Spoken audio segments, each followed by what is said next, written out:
Hey guys, welcome back to the channel. It's your boy Kieran here from GunnersFanTV. Shit performance, great result. Let's get into it now.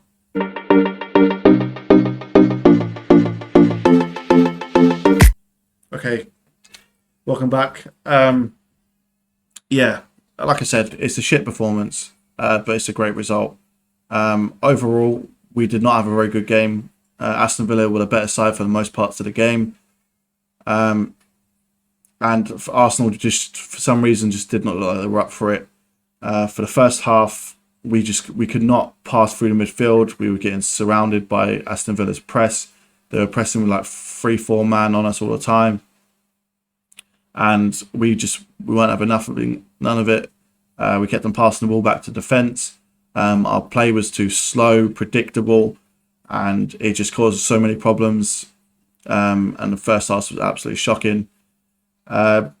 So Aston Villa go pretty much first 1-0 up after 6 minutes from a poor error by Zinchenko to make a predictable cut into midfield, and gets cut out by Matty Cash. Then he puts a lovely ball over the top for Ollie Watkins.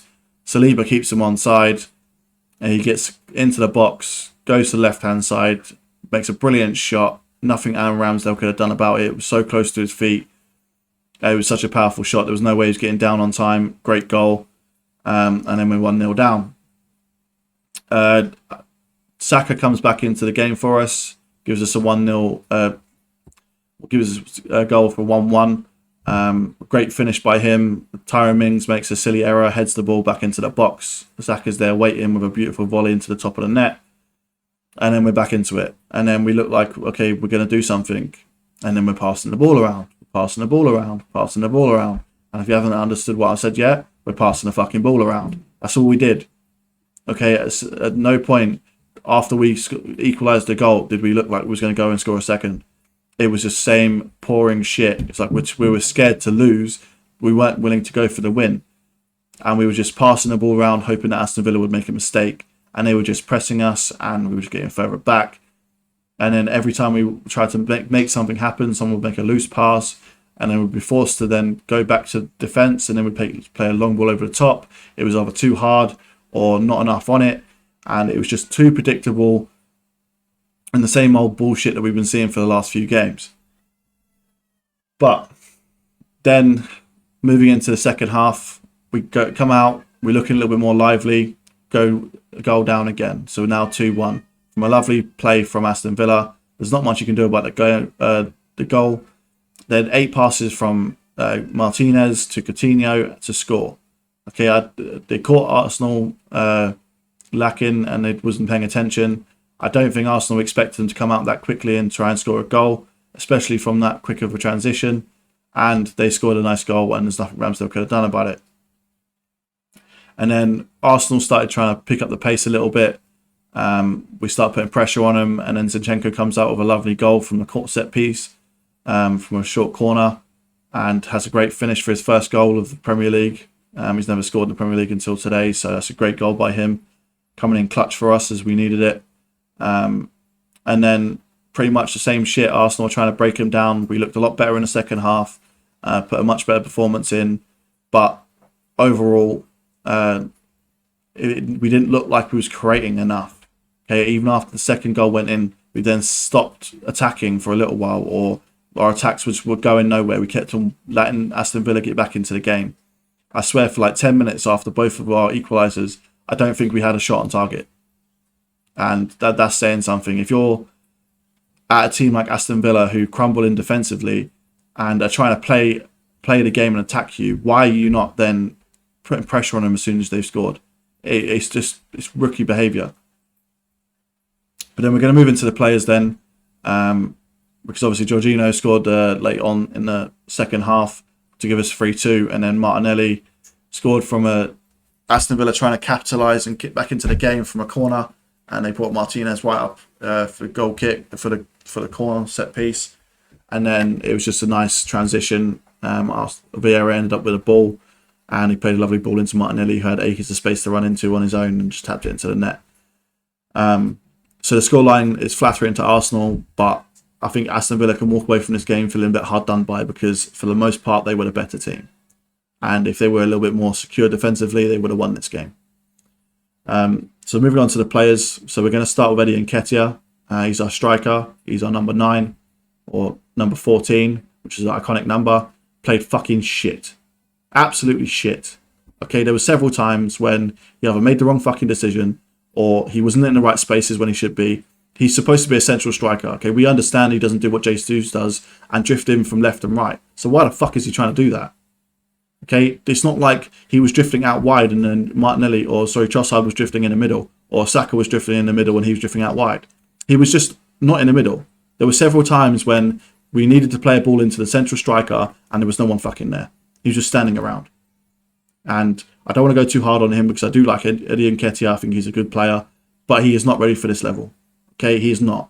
Okay, we need to stop being too nice. As fans, we are too nice to our players. Okay, just because they play for the club doesn't mean they deserve to play for the club. He is not good enough to play for Arsenal right now. Okay, if this was last season going for top 4, okay, yeah, Eddie Nketiah is good enough. But if you want to win the fucking Premier League, Eddie Nketiah is not good enough backup striker. He is not. I would have rather seen Balogun leading the line for Arsenal right now than Eddie Nketiah. And that's no disrespect to him. I'm not saying get rid of him. He needs more time and he needs more experience. He needs to go out and do what Balogun is doing now. He needs to play loads of minutes, do what Saliba did, play minutes, make mistakes, but do it for somebody else. Do it when there's not enough on the line. Because right now, you're causing mistakes and you're not doing enough in this Arsenal squad and we fucking need you to. Okay, when he took it around the goalkeeper from a great pass by Odegaard, it should have been a goal. Okay, Xhaka went on the inside, he went on the outside, he should have passed the ball to Xhaka, but instead, he tries to lob the keeper and lobs it over the goal. And same with his header. He puts his head down and hits it over the bar. He did not have a good game at all. He was fucking shit. But we'll move on to the next player. Trossard, he didn't have a good game, but then that's because Aston Villa surprised us all and they came out and attacked. They didn't sit back and defended like, say, Brentford did. They were coming at us and they were trying to play nice football. And Trossard was left a bit wanting because he was getting marked out of the game because they were constantly on us when they was pressing him. So we got pressed out of the game, didn't have a particularly good game. Bukayo Saka, he was getting torn apart on a regular basis. They were bringing him down, tackling him like unfairly and like probably clipping at his ankles, and he's still putting a good performance. But he cannot be the only one putting in a decent performance. Okay, we need to stop relying on Bukayo Saka to bail us out of fucking trouble every single game. Okay, he can't do it on his own, and it's not his fault. Okay, he's trying his fucking hardest, and he's 21 years old. We are running this kid into the ground, and he is carrying this Arsenal team. Okay, since Jesus has gone out, Saka has been carrying this team. Nobody else. I mean, Odegaard's been good in midfield, but I'm going to move on to midfield and I'll explain why that we keep going to Saka in a minute. So, as I mentioned it, we're going to move on to midfield. Okay, we're going to start off with Jorginho because he scored a goal, and it was his first goal for Arsenal, although I think it was given as his own goal. But defensively, he was shit. Okay, I honestly don't remember if he made one single tackle in the game. And that might just be me because I was quite stressed out about the whole game. But I honestly, from my opinion, I didn't see him make a tackle. And I know as a fan, we can miss shit, but I didn't see him make one single fucking tackle in the defensive areas around the pitch. Okay, he got passed around several times. But offensively, he was good. Okay, he was very good at linking up with the rest of the teammates. He looked like he's been playing with Arsenal for a long time. He was very good and he knew what he was doing when he was coming to linking up play with Odegaard and Saka and the rest of the midfield and attack. He was very good going forward, made some lovely through balls, and he scored an absolute screamer to put us in front. So overall, we had a decent game, but I want to see more defensively because you're supposed to be there to cover Partey. Okay, Partey doesn't just help out in attack, he also helps out in defence. Right now, Jorginho looks like he's only helping us out in attack. We need to see more defensively. Against Man City, had a better defensive performance, had a shit fucking going forward. And this game, he had a good going forward, but shit defensively. So I need a little bit more consistency, and I want to see a fucking both performance. Moving on to Xhaka, and this is the reason why we're struggling right now. Okay, it's not Xhaka's fault. Okay, he is a limited player. Okay, but if you watch Arsenal over the last couple of games, we have lacked the freedom in midfield to dictate play. And the reason for that is that Xhaka is in net going forward. Okay, no team takes Xhaka seriously when it comes to attacking play. Okay, he leaves us, he just gets into the wrong positions. He doesn't know what he's doing. He is not threatening for the opposition. They don't have to worry about Xhaka having the ball in the final third because he's not making the right fucking decisions. And even if people around him are not finding him because they expect him to do something that he doesn't know what he's supposed to be doing.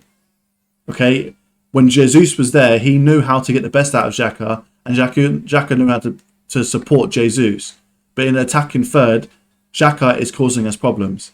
And there's a reason why Odegaard is ghosting throughout most of the fucking game, because he cannot get on the ball and have the freedom to dictate play. Everything keeps going down our right fucking side. I would love to see which side that was most attacking on the game, so I guarantee most of it was on the right hand side. We would go up the pitch on the left hand side. We wouldn't be able to get way through. We would come back to Zinchenko, then back to defence, move it across the fucking midfield and go back up toward the pitch with Xhaka. And that was literally it. The same against Man City in the first half, and then they sussed it in the first half and the second half, and they fucked us over. Okay, we are far too fucking predictable right now, and without a threat on the left-hand side causing us problems, because Xhaka would then go into attacking positions, Jesus would then drop in deep into that midfield role as false 9. He would cause problems, Xhaka would go ahead of him, Martinelli would go out on the left, and then the players wouldn't know what to do. They would leave space open and cause fucking problems. But right now, Xhaka is stagnant in midfield. He's not going forward enough, he's not getting in the right positions. The players don't want to pass the ball to him because they know he ain't going to fucking do nothing with the ball. And it's causing us problems. So we'll constantly have to rotate to the right side of fucking the midfield, and it's causing us fucking issues. So I think that's the biggest reason why we're suffering recently, is because of Xhaka. It's not his fault. Okay, this is not me having a dig at Xhaka. He's a decent player. Well, he's a very good player, but he has his limitations. Okay, and when we can support his limitations, it's fine. But right now, we're relying on everything going back round the fucking pitch to Odegaard and Xhaka. And Odegaard are getting fucking pressed out of the game, and he looks like ominous, fucking like a ghost throughout most of it, because he doesn't know what to do. He takes it past a few players, but there's another fucking player running onto him again. He's getting wiped out. And I'm going to move on to Odegaard now, because he had a pretty shit fucking performance. Apart from a couple of lovely through balls, which, to be fair, he should have had an assist, and I'm pretty sure he didn't get an assist, but he should have had one with Eddie Nketiah. But today wasn't a great game. It wasn't a great game. And he had a fucking clear open shot on goal, and he fucking missed it. Okay, if he would have scored that goal, maybe I wouldn't have gone in so hard on him, but he needs to fix up. Okay, if you know Xhaka's going to cause you fucking problems and not have the space, then stop trying to fucking put yourself in dangerous positions. Pass and move out the fucking way. Create the space for yourself. If somebody else is not going to give you the space, fucking create it. Okay, you have world-class talent and you get world-class on your fucking day, but you need to do more. Okay, you're our captain. You have to fucking lead the line. Nobody else is going to create the space in midfield. Everybody else is going to wander into your space to get the ball off you. You need to pass and move the fuck out of the way. Create the space. The whole fucking game, he was moving over to the right-hand side because that's the only place he had space. Only place. He was playing as a right fucking back today. He was in positions where Ben White would normally be because that was the only place he had fucking space. Anyway, I've ranted a lot, so I'm gonna move on from midfield. It's been a culmination from the last couple of games because I've tried to be supportive and I've tried to keep my head up and tried to remain positive. But this performance, I was fucking stressed out for the whole lot. So yeah, I'm now just voicing my opinion. Like, I can't hold it in. I have to be honest. Moving on into defence then. Zinchenko had a decent enough game, but he's far too fucking predictable.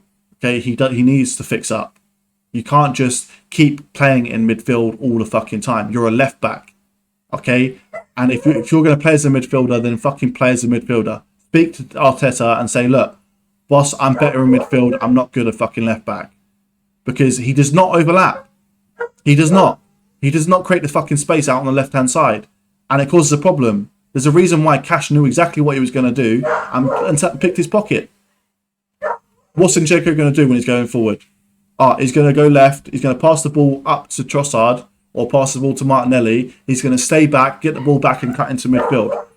It's fucking night and day. You know what he's going to do. He's been being far too predictable, and I'm not going to go too hard on him because he scored a goal for us and He came in clutch today. But you need to stop being so predictable and move over and start going on the outside so that players stop fucking reading you so easily. And then moving on to centre back, then Gabriel. He had a decent game, to be honest. It wasn't particularly his fault for any of the goals, but he needs to move the ball quicker. To be honest, I'm sick of seeing our centre backs holding on to the ball for too long. I understand when you're winning and you're trying to slow the game down, but when you're 1-0 down and you're 2-1 down, I don't want to see that shit. We need to move the ball quicker, move it through midfield, and try to be more clinical with our finishing, because everything seemed to be way too slow and way too predictable today. But he made a clutch tackle against Leon Bailey, who was running on goal. So overall, I can't really say much bad about him. Saliba, this is his first season with the club. He had a decent enough game. He was at fault for the first goal because he kept Ollie Watkins on side. He was the last one back by miles, and he could have done better for the goal. So obviously negative for him there. But overall, he had a pretty good game. There wasn't really anyone's fault about the other goal, to be honest. It was nothing you could have done. So I can't really mark him down for that. So yeah, not impressed by the whole team's performance, but he didn't stand out to be doing anything completely wrong, and he did make quite a few good last-ditch tackles to keep us the lead. So fair play to Saliba. Moving on to Ben White then. Look, I understand why he's our main right back, because he offers a lot more going forward than Tomiyasu does. His decisiveness in the final third is a lot better, but I wish for fuck's sake he would stop trying to nutmeg people. Okay, we get it. Okay, it works a couple of times, but in situations like this, when we're drawing 2-2 and you're trying to nutmeg someone to go past them, all you're doing is creating more fucking pressure for us. Okay, if you can't guarantee that you're going to get past the guy, fucking pass and move out of the way. Don't be trying to nutmeg everyone every fucking 2 minutes, because I think he attempted like about 4 or 5 nutmegs in that game, and I think only one of them came off. So for fuck's sake, just please, you're a right back, bro. And you're not even a right back, you're a centre back. Stop. Just keep it simple. That's what you're good at, and that's what you're efficient at. So please, just keep it simple. Then moving on to Ramsdale. Ramsdale had a very good game. It wasn't a fault for either one of those goals. You can't expect Ramsdale to get down that quick, right to his feet. It's just not possible. The goal was the shot was way too powerful and way too quick. Ramsdale could have done fuck all. Maybe he could have got his leg out, to be fair, but then it doesn't look like you wouldn't expect Ollie Watkins was going to shoot from there. It was just an overall great finish. But for the second goal, it was a quick transition. Nobody knew what the fuck was going on. Arsenal were just left lacking and caught asleep, and yeah, second goal. But overall, it's been a shit performance, but it's a great result. Okay, these are the type of games that you need to walk away with 3 points, especially after you've had a fucking terrible performance. But we need to concentrate on Leicester, because now, if we continue playing this way, Leicester's going to beat us. Leicester are more potent going forward than Aston Villa are.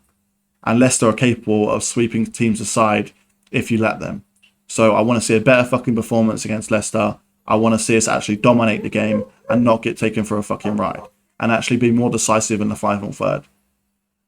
But overall, I know I'm ranting, but yeah, what can I say? If you're an Arsenal fan and you watch this performance and you think it's been a good one, then I'm sorry, but you're fucking deluded. Okay, we got lucky today, and Aston Villa can feel hard done by this result. But yeah, apart from a few clutch moments from a few players that never fucking score, we could have lost this game. If Aston Villa decided to sit back and defend, we would have lost this game, because both their goals were on transition and counter-attack, and we just got lucky. So yeah, I want to see a better performance next week against against Leicester. But we got 3 points. It's over to Man City. They need to put the pressure on. They got pressure now to try and go and win against Nottingham Forest. But apart from that, I've said what I need to say. So, peace.